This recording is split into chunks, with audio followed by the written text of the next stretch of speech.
Long ago, a boy set out with a heart full of courage, dreaming of becoming a hero by vanquishing a terrifying monster. But the creature he found was no villain, it was a solitary, enchanted yeti who longed not for battle, but for companionship. That day, the boy Nunu and the yeti Willump forged an unbreakable bond tied by ancient magic and a playful love for snowball fights. Ever since, the two have roamed the icy lands of the Freljord, their wild adventures shaped by dreams and memories. Through it all, they chase a single hope, that somewhere amid the frost and wind, they might find Nunu's mother, and in saving her, perhaps discover the heroes they were meant to be.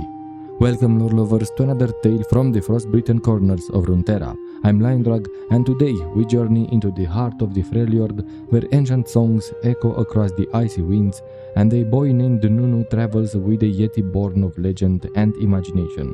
This is a story of magic, memory, and the wild adventures that come when dreams meet the snow.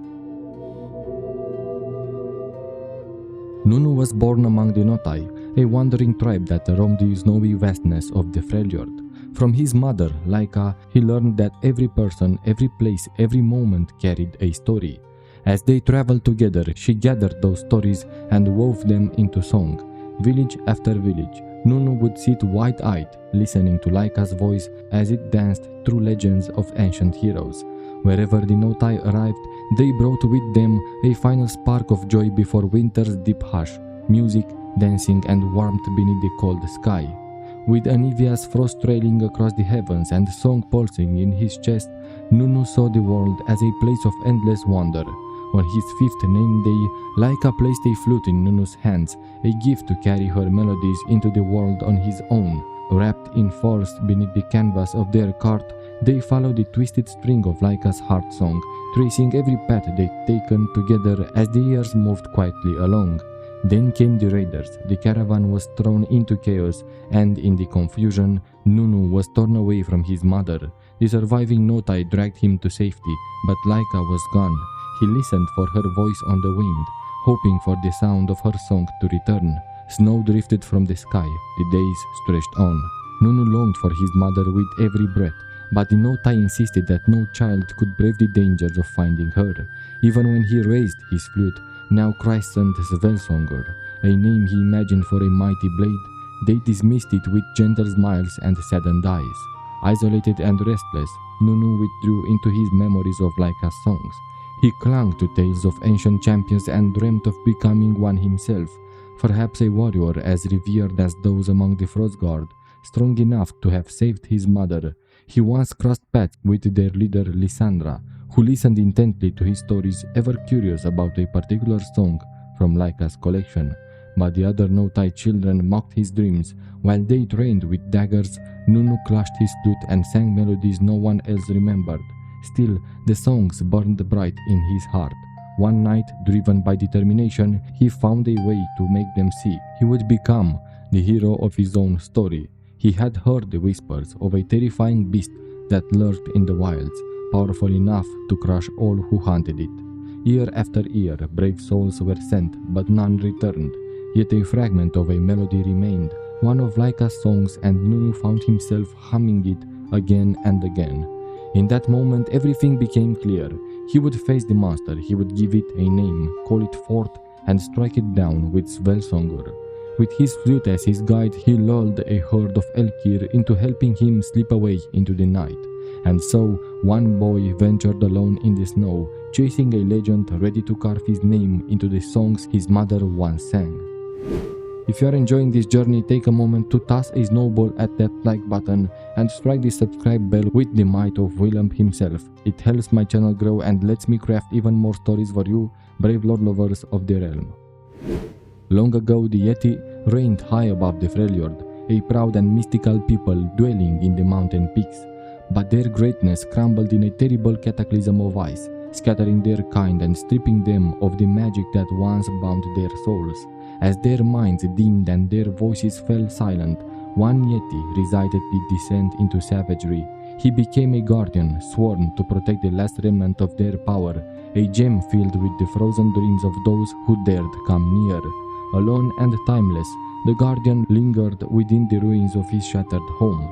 Though his duty was clear, to hold the magic until the day a worthy vessel arrived, none who ventured close held hearts free of greed. To such intruders he showed only teeth and fury. Over the years, even his own name faded into the storm. The memory of song, of laughter, of kin was lost. Then, through the snow came a boy. Prepared to strike, the yeti felt the gem awaken. From the child's mind burst visions of warriors and epic feats, dragons slain, titans toppled. The boy leaped forward, brandishing his flute like a blade, roaring a challenge worthy of legend. But as the guardian loomed and the boy stood defiant, something shifted.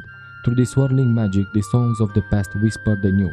The child blinked and saw not a monster, but someone alone, someone forgotten. Then came the first snowball. The beast reeled, startled. A second followed. In stunned silence, the guardian stood as the boy declared their battle had begun, not of blood, but of snow. Slowly, something deep within the yeti stirred. The laughter of a world long buried returned with a spark. His claws softened, his fur thickened, and his growl turned to mirth. The monster became a friend. A new song had begun. In the midst of laughter and swirling snow, the joy between boy and beast came to an abrupt halt. The yeti, with one careless motion, snapped the boy's flute in two. Tears welled in the child's eyes, and as they fell, something stirred within the guardian. A sorrow, ancient and echoing, coiled around the gem he had watched for centuries. Where once he had glimpsed only ruin, the fall of his kind, the secret they had hidden, the betrayal by the blind one, now he saw a different vision. Flames engulfing a caravan, a mother's voice carried on the wind. And then he felt something unfamiliar in the boy's presence.